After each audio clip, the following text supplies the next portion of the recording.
So, the recruiter for the Department of Corrections gave me a call back or an email back. They wanted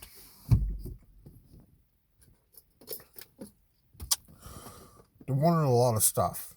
You know what I mean? So,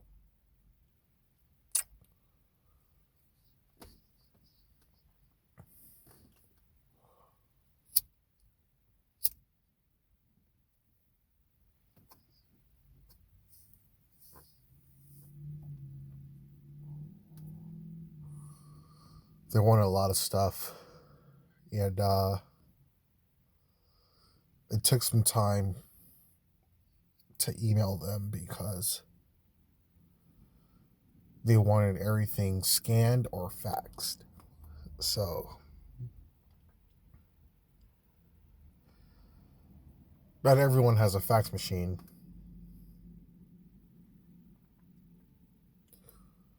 Most have a copying machine or a scanning machine, but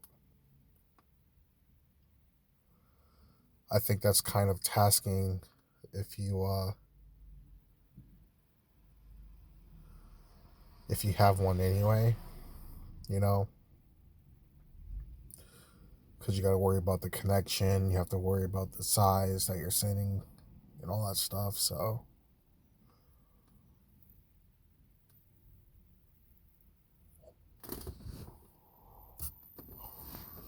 but he received everything finally after 2 weeks of emailing back and forth.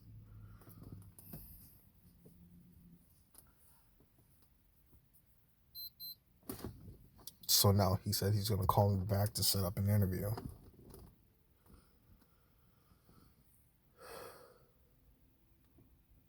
Yeah.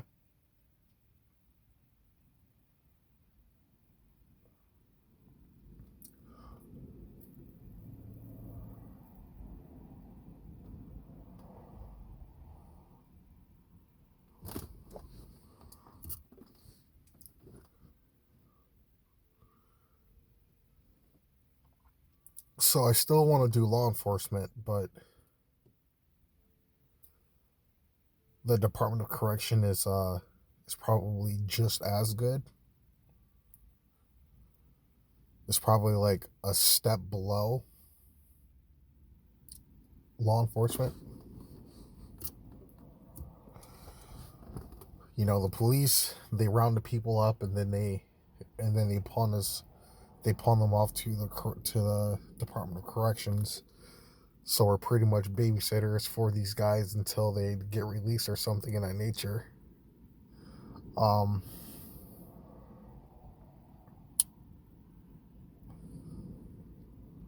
If, and it's a big if because it's just an interview at the end of the day, but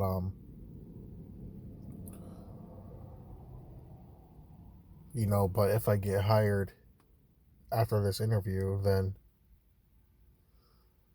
hopefully everything will change for the better. You know what I mean?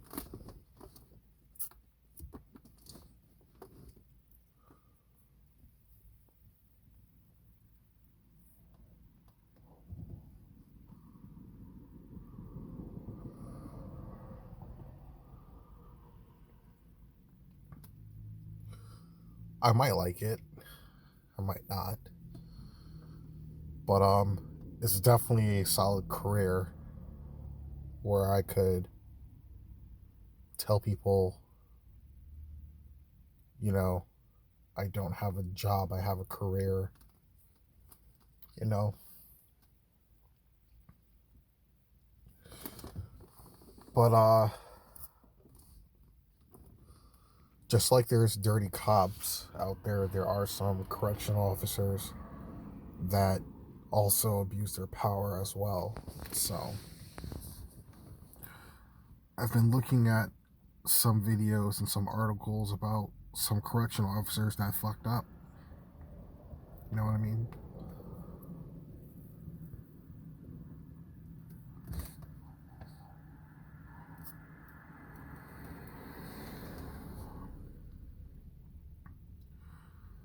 I know what's right. I know what's wrong.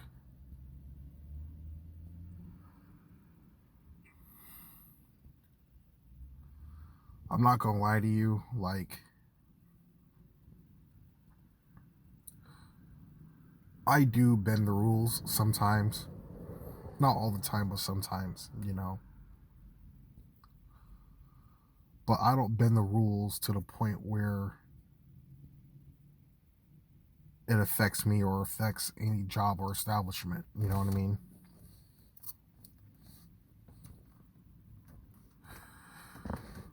A perfect example, like at my other job, we're supposed to close the gates at 9 o'clock, but we're being a little bit lenient and closing them at 11. Those are the rules. The rules is 9 o'clock, but we're just being nice and opening them at 11. However, rules are in place for a reason because people constantly abuse the, they abuse the rules. So when it comes to a job like that, I probably won't bend them too much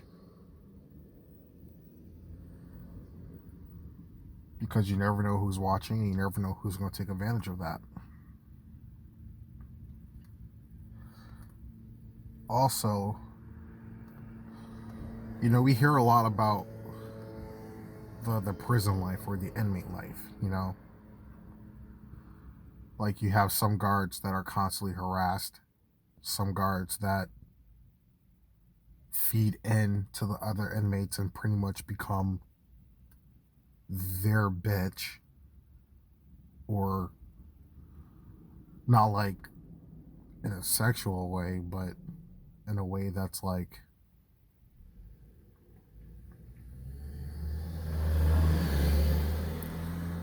oh, this lady totally went down the wrong freaking street on a one way. But anyways,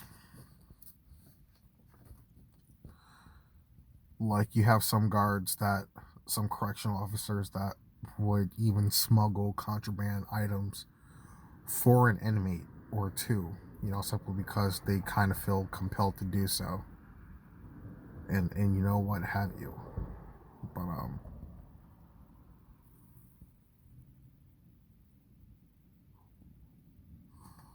would I do that? No, that's against the rules. You could ultimately lose your job for that, and I definitely don't want to lose my job for doing inmates favors and all that stuff. So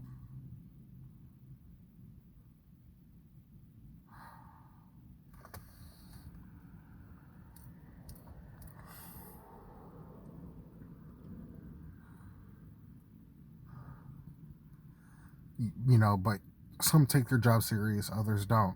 Some been doing the job a long time where they could break the rules and get away with it.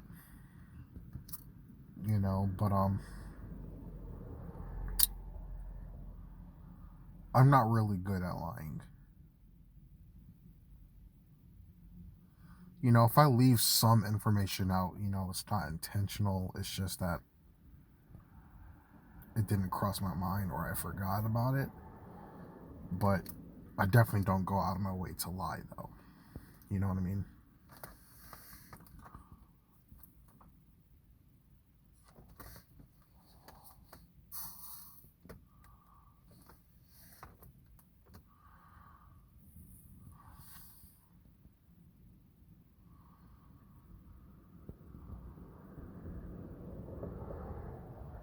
People that break the rules,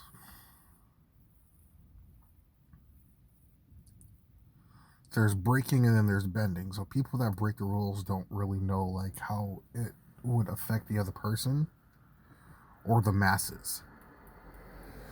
Again, going back to my other job, it's supposed to be 9 o'clock, but we extended to 11 o'clock But there's always that one person that abuse the kindness and take the kindness for weakness, you know, therefore reinforcing the rules that was put in place to begin with. So, that's essentially bending the rules because you're still following the rule, you're just following it at your own accord. Now, breaking the rule is like the gates are supposed to be closed at 9 o'clock, but we don't close the gates at all. That's totally disregarding the secure and safety factor for the establishment, for the area that you work in, that you work for.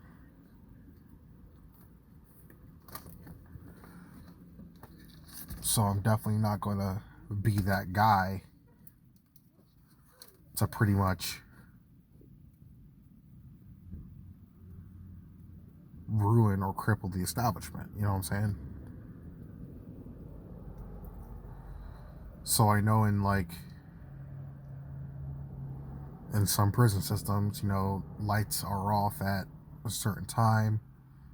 I'm pretty sure there are some guards out there that would extend the light time for like another 10 minutes or so. A whole entire 2 hours, probably not, but we'll see. Putting that aside, I do hope that I could get this job because it's definitely going to change a lot of things for me. Probably in a good way, you know.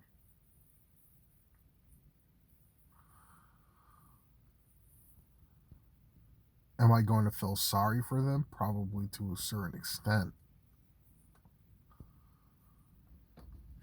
Because not everyone in the prison system is bad.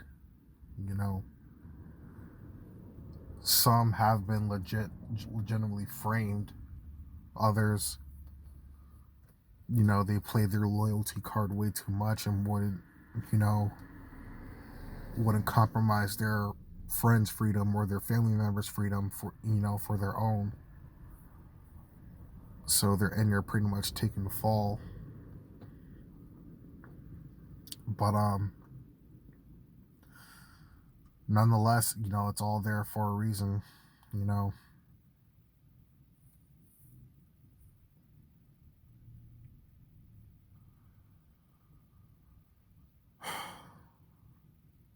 but we'll see. We'll see what happens.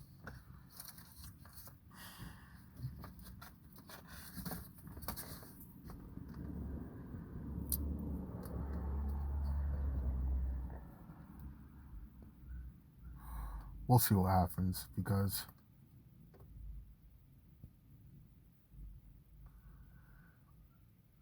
it's probably just not going to be as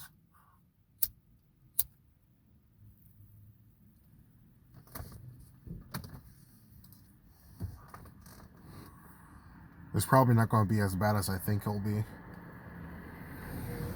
because Connecticut is like if you think about the United States, no one's like, oh great, Connecticut. I think the high crime areas are places where people are attracted to the most, like California, LA, um, New York City. You have um, places like Texas, Florida. So I assume places out there have bigger correctional facilities because they got to house a lot of people with a big population. Texas, for example, you have your locals there, then you have your people that cross the border, commit crimes, and then you have to house them there. You have people that are part of gangs, part of cartels. You have people that are there for a lot of reasons. versus Connecticut where it's like probably someone skip bail or something like that. Nothing too crazy, or so I think. You know what I mean? This is just me, spitballing. Really.